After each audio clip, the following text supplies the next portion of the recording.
أهلا وسهلا بيكم في أول حلقة لينا من جلسات مستر فايبس والحسن ابن عمران. طبعا ما قدرناش ما نهلش عليكم بحلقة سريعة بسيطة في رسائل مهمة لكل أب وكل أم وللأبناء. طبعا بعد ظهور نتيجة الثانوية العامة، شباب وبنات رجالة الثانوية العامة جميعا، بنوجه كلامنا للحسن ابن عمران. النتيجة ظهرت وحصل اللي حصل، بس هل دي نهاية المطاف؟ أقصد نقدر نقول إيه لكل طالب وكل طالبة، ونخاطب الآباء والأمهات بإيه؟ اسمح لي في ان انا اقول حاجة صادمة شوية.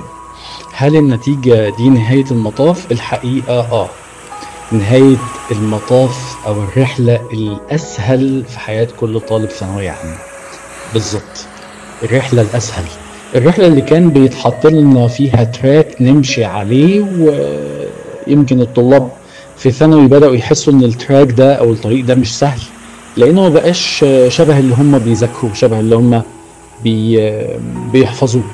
بتبقى دايما الاختبارات مش مشابهة للتدريبات والتطبيقات اللي هم يعني تعودوا عليها. الحياة كده بقى من أول الكلية، الحياة كده. انت الجاي مش بيترسم لك فيه طريق عشان تمشي عليه، انت محتاج تبحث عن الطريق أصلا. قبل كده كان بيتحط لك الطريق فيه مطبات، دلوقتي حضرتك محتاج تدور على الطريق وتستحمل المطبات اللي فيه، لانك كل شويه بتستكشف حاجه جديده. لكن لو السؤال التقليدي بتاع هل الثانويه هي نهايه المطاف، او لو انا كان مجموعي كبير فدي بدايه رحله جديده، الحقيقه ان المستقبل ملوش علاقه قوي بالكليه اللي انت دخلتها. اكيد الكليه هتساعد لو انت دخلت كليه مطلوبه زي كليات اللي ليها علاقه بالذكاء الاصطناعي، او الحاجات الخاصه بالاي تي، اي حاجه فيها الحاجات الخاصة بالتمريض مثلا للبنات. كل دي حاجات سوق العمل محتاجها. يمكن دي الكليات اللي مش بنسميها دلوقتي بقى كليات قمة، ولكن هي كليات عليها طلب، كليات فيها سوق العمل محتاجها جدا. طيب، بحكم خبرتك في مجال التدريس والعلوم وسوق العمل طبعا، السوق القائم الأساسي فيه الشهادة والنتيجة، ولا السوق بيبقى متطلباته ايه بالإضافة للدراسة الأكاديمية؟ الموضوع مرتبط اكتر بقى مش بالكلية قد ما مرتبط بالمهارات اللي موجودة عندك، المهارات اللي بتقدر ان انت تأديها بشكل كويس. ومع المهارات اللغات اللي عندك، ازاي بتقدر تستخدم اللغات اللي عندك في انك تتواصل مع الناس، تكتسب خبرات. يبقى مهارات، لغات، خبرات. طيب، رسالتك للي جاب مجموع حلو تقول له ايه؟ ورسالتك للي ما جابش مجموع على قدر تعبه على مدار السنة، المجموع اللي كان بيرجوه يعني. طيب، المهارات اللي احنا محتاجينها مهارات ذاتية، مهارات اللي بنسميها السوفت سكيلز، وفي مهارات ليها علاقة بالتواصل مع الآخرين، ومهارات البيع، ومهارات أو يعني أكتر مهارة يمكن هتكون مطلوبة أيا كان مجال تخصصك. البرزنتيشن سكيلز بتاعتك عاملة ازاي، انت ازاي بتقدر تعرض الموهبة اللي عندك أو المهارة اللي عندك أو الشغل بتاعك. فأنا محتاج من دلوقتي أبدأ أقرأ، أبدأ أدور على كورسات، والسوشيال ميديا والنت مليانين بكورسات وحاجات، منها المجاني ومنها المدفوع، اللي ممكن إن أنا من خلالها أطور المهارات بتاعتي.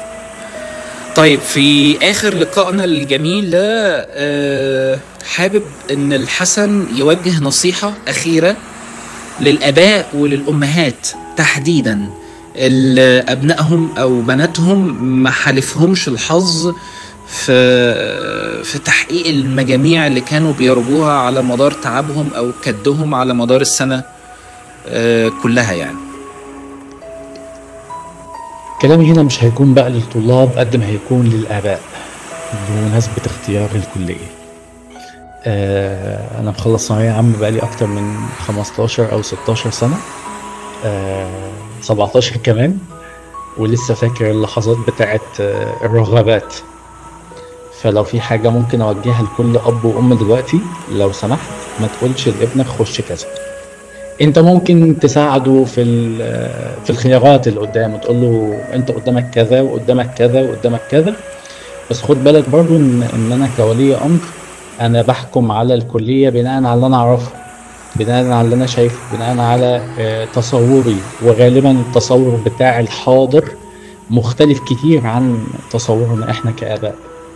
فلو سمحتم يا جماعة، أنا لسه فاكر وأنا بقول لأهلي عايز أخش كلية كذا، فيقولوا لي طب دي هيبقى فيها سفر، طب دي هيبقى فيها أنت بعيد عننا. في طلاب فاكرين جدا 4 و5 سنين قضوهم في كلية، وحفلة التخرج بيقولوا هو أنا إيه اللي جابني هنا؟ أنا ليه ما دخلتش الكلية اللي أنا بحبها أو اللي أنا عايزها؟ ليه اخترت الاختيار بتاع بابايا ومامتي؟ للابناء ما تواجهش، ما تعاندش، ما تقولش لا انا مش هخش الكليه اللي انت عايزينها، انا هخش الكليه اللي انا عايزها. لا، حاول بس توصل لهم وجهه نظرك، وفي الاخر ده اختيارك، انت اللي هتحاسب عليه، انت اللي هتتعامل مع الناس اللي جوه. فاستخير، طبعا الاستخاره مهمه قوي في النقطه دي. استخير واستعين بالله، واسال كتير، اسال كتير قوي، لان في قرارات احنا كنا بناخدها في اختيارنا للكليه، وبعد كده بنكتشف ان احنا لو كنا سالنا بس سؤال زياده كنا هنلاقي حاجه انسب لينا. بعد ما نسال ونستشير نستخير، وربنا ان شاء الله يختار لنا الانسب. بنشكر الحسن انه كان معانا في لقائنا اليوم، جلسات مستر فايبس والحسن بن عمران. وبنعتذر طبعا ان احنا جبنا لك اللوكيشن لحد عندك هنا في الساحل. كنا عرفنا من الاعداد ان انت في المصيف، فقلنا لازم نطلع معاك لايف في حلقة بسيطة كده علشان نوعي الاباء والامهات، وندي كلمة ممكن تغير من اسلوب تعامل، ممكن تخلي لحظة من الاحتواء تتولد بين اب، بين ابنه، بين ام، بين بنتها. ورسالتي الاخيرة لكل اب ولكل ام، ابنك او بنتك امانة. ننسى اللي فات ونفكر معاهم في الخطوة اللي جاية. كان معاكم مستر فايبس من جلسات مستر فايبس والحسن بن عمران. شاركنا رأيك في التعليقات، واستنانا في جلسات تانية الفترة الجاية إن شاء الله. السلام عليكم.